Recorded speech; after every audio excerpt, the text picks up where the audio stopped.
Maybe you've had this happen to you. You get a bad gateway error and there's something wrong with your Valet setup. I've intentionally broken mine here for demonstration purposes, but something like this could happen to you. If you consult PHP Monitor, you'll see that in the new version, I'm adding something cool.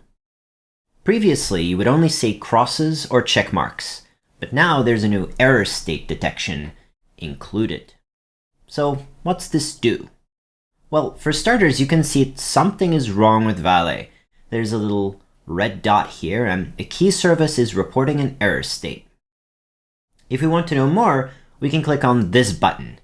This button will tell us a little bit of information about what's going wrong, along with some common troubleshooting tips.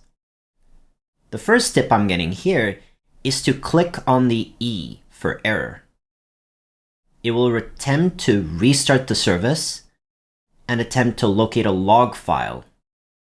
Now, for my issue in particular, I've got some good news.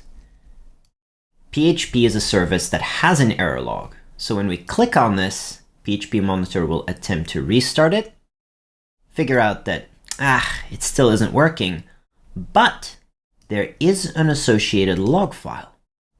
So we can click here, and that will open the log file.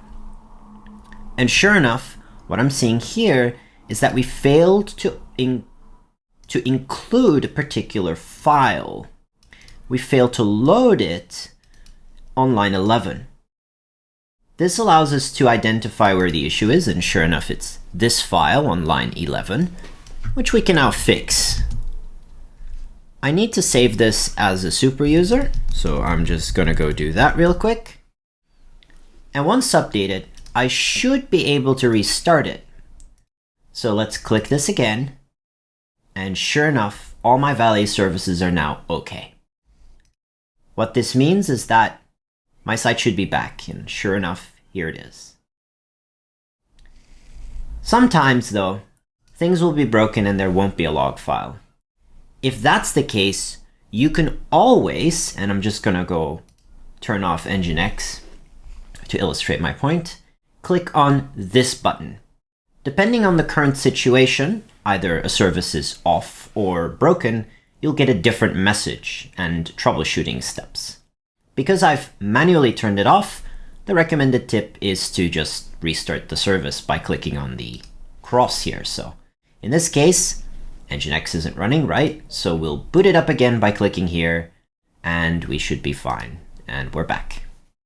There we go. That's coming in the new version of PHP Monitor soon.